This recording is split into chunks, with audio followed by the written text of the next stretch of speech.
Rebecca.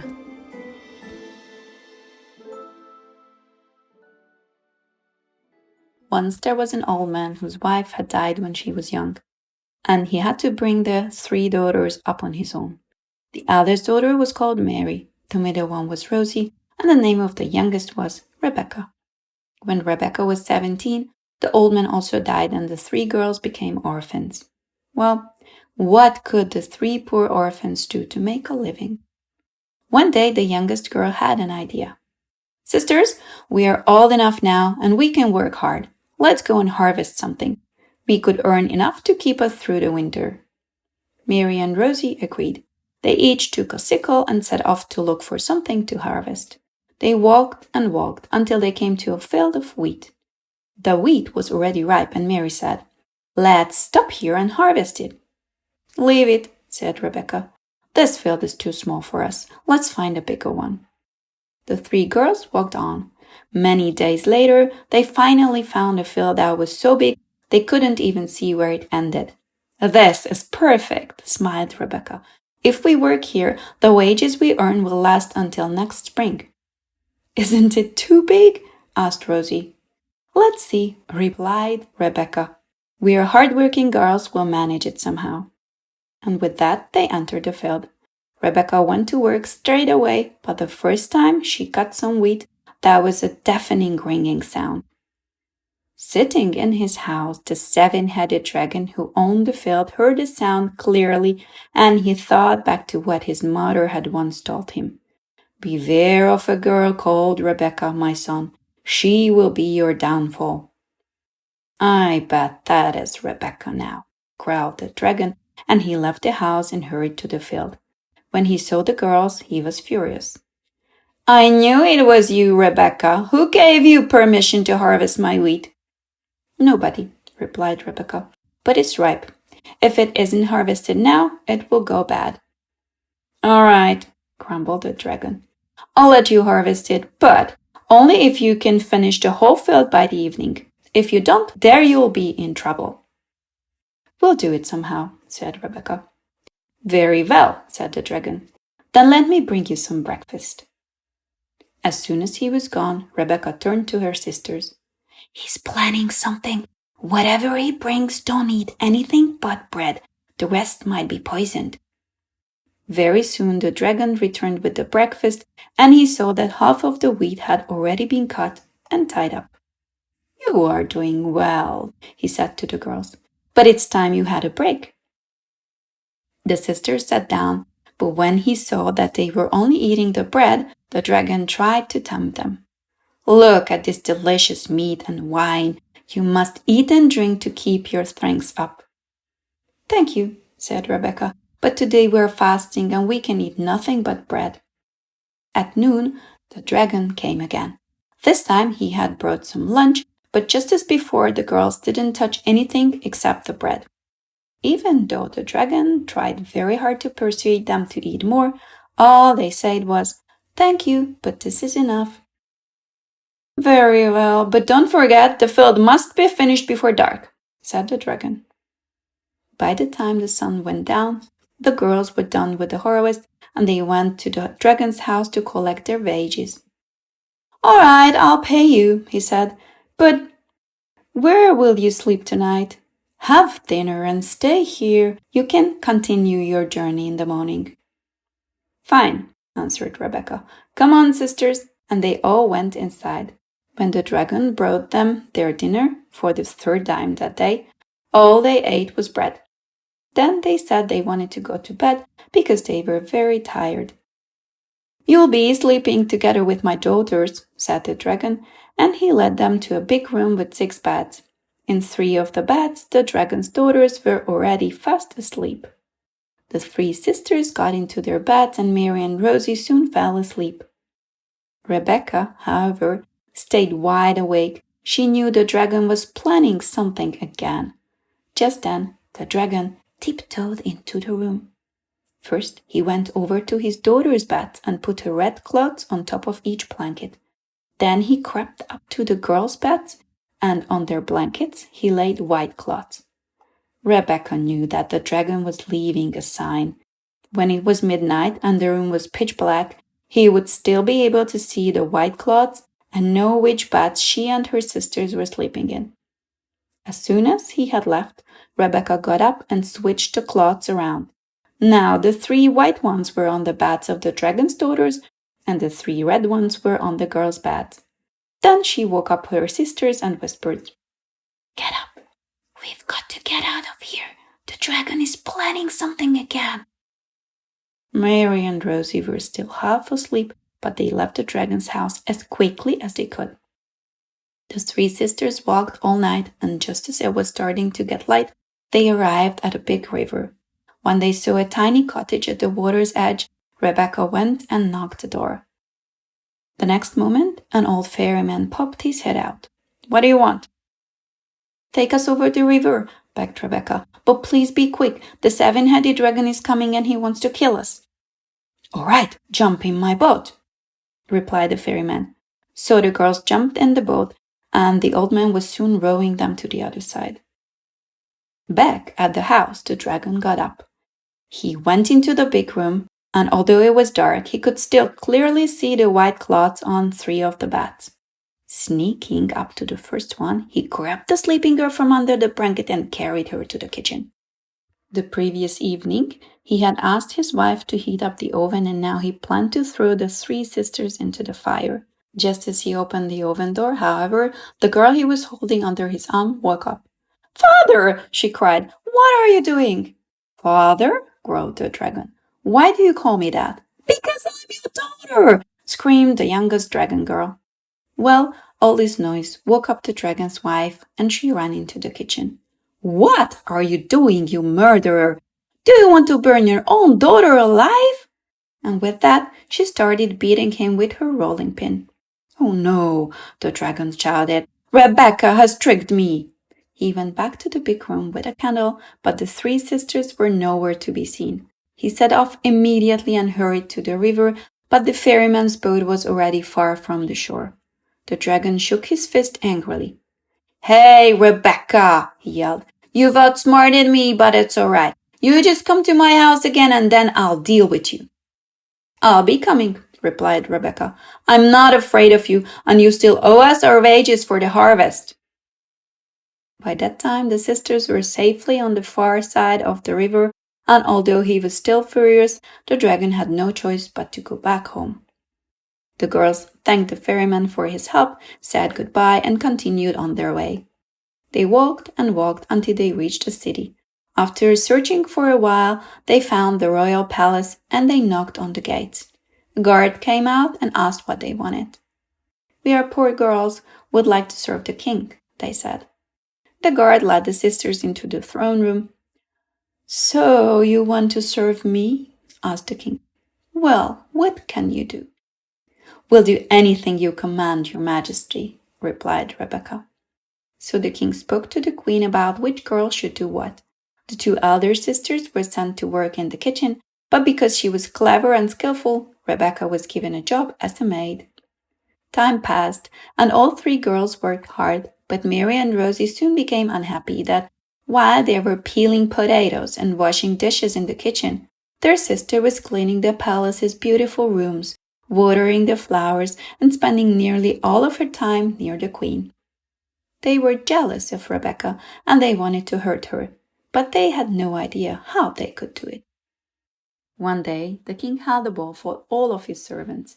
Everyone who worked in the palace was there, except for Rebecca, who didn't really like to dance, but preferred walking in the garden and weeding the flower beds.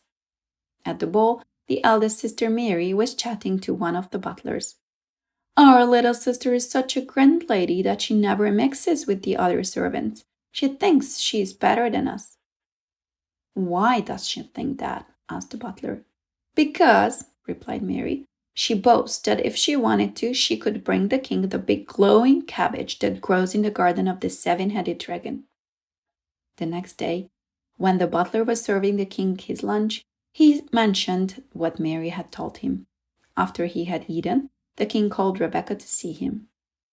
"Did you go to the ball yesterday?" he asked her. "No, your majesty." "Then, where were you, boasting so proudly?" I haven't been boasting, your majesty. Don't lie to me, girl, shouted the king. Your own sister said that you'd been boasting about how you could bring me the glowing cabbage from the dragon's garden. This was how Rebecca found out that her sisters wanted to hurt her. She had only one choice, and so she replied to the king. Very well, your majesty, then I'll bring it to you. As Rebecca left the room, she was very upset, but she started thinking about how she could fulfill the king's wish. She already knew that she had to return to the dragon's house anyway, so she walked to the big river and asked the ferryman to take her back to the other side. Poor Rebecca felt so sad that as she told the old man her story, there were tears in her eyes. Don't cry, my girl, said the ferryman. You just listen to me. Go there at night when the dragon is sleeping. You'll see the cabbage immediately because it shines like the sun. Just be careful that when you pull it up, its leaves don't touch the ground. If just one of them does, it will ring out, the dragon will wake up, and that will be the end of you. If you survive, I'll be waiting here to take you back over the river. When it was dark, and Rebecca knew that the dragon must be sleeping, she sneaked into his garden and crept quietly to the bright light that was glowing in one corner. She lay on her stomach, slipped her arms under the cabbage, and grabbed it by its stem. Then she stood up so carefully so that not a single leaf touched the ground. She pulled the cabbage out of the soil, roots and all, and hurried back to the river with it. She jumped into the ferryman's boat, and they were halfway across the river when the dragon appeared. Hey, Rebecca, he yelled. You've stolen my cabbage. The next time I see you, I'll catch you, and then I'll show you who's boss. Or I'll show you, Rebecca shouted back as the boat reached the far shore. After she had arrived back at the palace, the girl planted the glowing cabbage in the royal garden. Everyone who saw it thought it was wonderful, and the king was so pleased that he asked Rebecca to be his headmaid and serve him at his table. Now the two elder sisters were more jealous than ever. Not only had they failed to hurt Rebecca, but she'd even been promoted. Soon the king held another ball for his servants. Mary and Rosie started planning again, and Rosie said, Let's say that Rebecca boasted that she could bring the king the dragon's magic horse. Great idea, smiled Mary. And so at the ball, they made sure everybody knew what Rebecca was supposed to have said. Of course, the king heard about it, and the next day at lunch, he spoke to the girl. I'm always the last one to know anything around here. You tell all the others everything, but you never tell me anything. What did I tell the others, your majesty? You boasted that you could bring me the dragon's magic horse. How could I have said such a thing? No one alive could do that. Don't lie, Rebecca, said the king. If you do this for me, I'll make you the head of all of my servants. But if you refuse, you may never enter my throne room again. Poor Rebecca. What could she do to make the king happy? What could she do to save her life? She returned to the river once more. When the ferryman found her, tears were streaming down her face. Why are you crying, my girl? Asked the old man. I received a new command from the king, replied Rebecca. Now he wants me to bring him the dragon's magic horse. Well, sighed the ferryman, that's a pretty tough task, but don't lose hope. Let's cross the river. You can stay with me tonight, and I'm sure we'll come up with something in the morning. At breakfast the next morning, the ferryman smiled. Listen to me, Rebecca. There is no way you can do it alone. But don't worry, I'll help you. This evening, we'll go to the dragon's house together. I'll sneak into the garden and dig a big hole. Then I'll pull up a cabbage and drop it so that it rings out. After that, I'll throw it into the hole and bury it. Well, when he hears the ringing, the dragon will come out. And when he sees that another cabbage is missing, he'll look everywhere for it. Only he won't be able to find it anywhere. Then he'll run to the river to try to catch you, but you won't be there. While I'm in the garden, you must hide in the dragon's stable. When he's gone, jump on his horse and ride to the river. Part of its magic is that it can run across water. It will carry you straight to the other side and you won't even get wet. That evening, everything happened just as they had planned. When the dragon heard the ringing, he rushed out into the garden. And when he saw that another cabbage was gone, he ran to the river. But at the river there was no one to be seen. At the same time, the ferryman went back home by a different route, and Rebecca took the dragon's horse and rode straight into the water on its back. In the meantime, the dragon had returned home for his horse so that he could chase Rebecca more quickly, but in the stable, his horse was nowhere to be found. He dashed back to the river again, and this time the ferryman was sitting outside his cottage. "Did you take that dirty thief to the other side?" growled the dragon. "I haven't taken anyone anywhere," replied the old man, "but I did see your horse running across the water with a girl on its back." Just then, the dragon spotted Rebecca on the far shore. He shook his fist angrily. "Stop, or I'll make you wish you'd never been born," he roared. "Or I'll do the same to you," shouted Rebecca back, and with that she rode back to the palace. When he saw the wonderful horse, the king was overjoyed, and he immediately made Rebecca his head servant. Mary and Rosie were now desperate. While their little sister was rising higher and higher, they were slipping lower and lower. Now Rebecca was their boss, and she could order them to do anything she liked. The two elder girls agreed that now they had to come up with something that was absolutely impossible for Rebecca to do. At the next ball, they spread a rumor that Rebecca had boasted she could even bring the king the seven-headed dragon himself. The king called Rebecca to him. "That nasty dragon steals all my cows. My men are terrified of him, and he even threatens that one day he'll cross the river and destroy the whole city. If you bring him to me, I'll be the happiest king on earth." "But I never said I could do that," cried Rebecca in surprise. "You always deny how smart you are," replied the king. "I'm used to it by now. So off you go, and do as I command. If you bring me the dragon, I promise to adopt you as my own daughter and let you marry anyone you choose." Rebecca already knew that she would have to fulfill the king's wish or die trying. But what could she do? She walked down to the river yet again. When the ferryman saw her, he couldn't believe his eyes. "Are you back so soon?" "Yes, I'm back, but I think this will be the last time, whether I manage to carry out the king's command or not." "And what is his command?" "To capture the seven-headed dragon himself." "Well, that really does sound impossible," commented the ferryman, "but you just stay here with me and we'll put our heads together until we've come up with something." So Rebecca spent the day with the old man and the whole of the next day too. All the time they were trying hard to work out a perfect plan. Eventually the old man spoke. "You know, the only way you could get the dragon to the palace would be in a coffin." "Put him in a coffin? And how would I be able to kill him first?" "Oh, there's no need to kill him. We'll just figure out how to make him lie down in the coffin of his own free will. It's not a problem if he's not dead yet." "But how can I do that?" "Just listen to me. First, it's better if he doesn't know who you really are. So I'll disguise you that even your father wouldn't recognize you. Next, you go to the forest. You cut down a big tree and make a huge coffin out of it.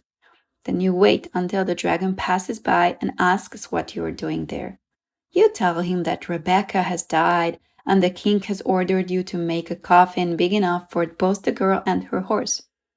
After that, you somehow get him to test the coffin, and when he climbs into it, you slam the lid on him and nail it down as fast as you can. When he's safely inside, I'll help you to carry the coffin to the river." Not having much of a choice, Rebecca let the ferryman cut her hair very short. Then he made her a fake bird and fed her lots of onions to make her voice deeper. He put a hat on her head, gave her a bag of tools and food, and handed her a big, sharp axe. Rebecca set off, and she was soon in the middle of the forest. When she had found the biggest tree there, she started to swing her axe. She worked all day and all night, and in the end she managed to chop the tree down. After that, she cut off its branches and carved the coffin from its trunk. It took her a whole week, but finally the huge coffin was ready. Now Rebecca could rest. A day passed, and then another. Like a true woodcutter, the girl smoked a pipe, and when she got hungry, she ate the bacon, bread, and onions the ferryman had packed for her. On the third day, Rebecca was just chewing on a piece of bacon when the dragon suddenly appeared. "This is my forest," he growled. "What are you doing here, you foolish man?" "Have mercy on me, mighty dragon," begged the woodcutter in a deep voice. "I didn't want to come here, but the king over the river forced me to, because this is the only place where I can find the right wood for a coffin." "A coffin?" asked the dragon. "Who's dead?" "The king's most faithful servant, Rebecca." "Is Rebecca really dead?" "Yes, poor thing. She fell off her horse and broke her neck."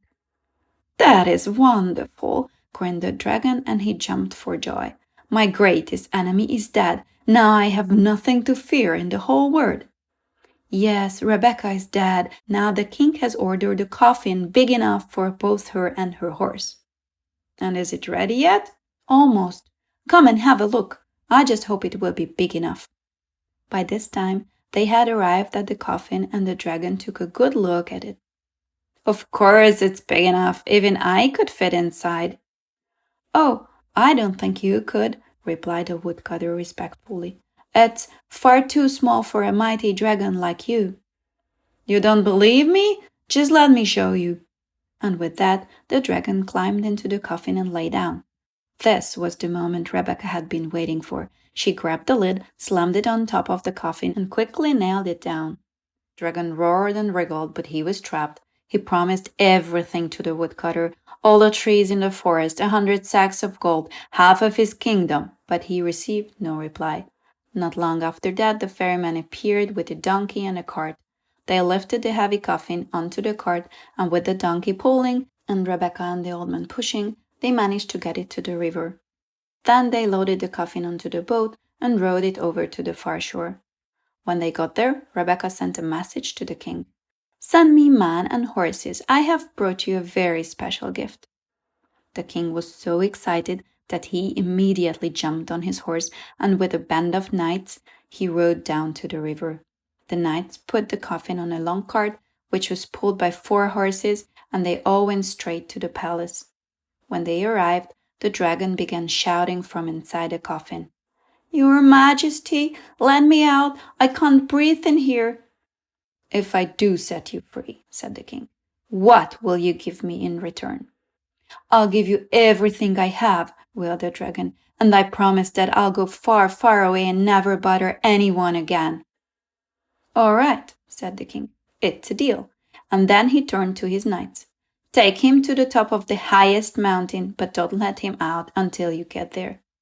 And so the knights took the dragon far, far away, and no one ever saw him again. As for Rebecca, the king adopted her as his own daughter, and then she married the prince of the neighboring kingdom, who had secretly been in love with her for a long time.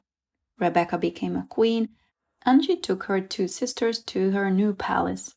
She didn't take revenge on Mary and Rosie, and they stopped trying to hurt her. Rebecca had them married to a carriage driver and a horseman, and they all lived happily ever after.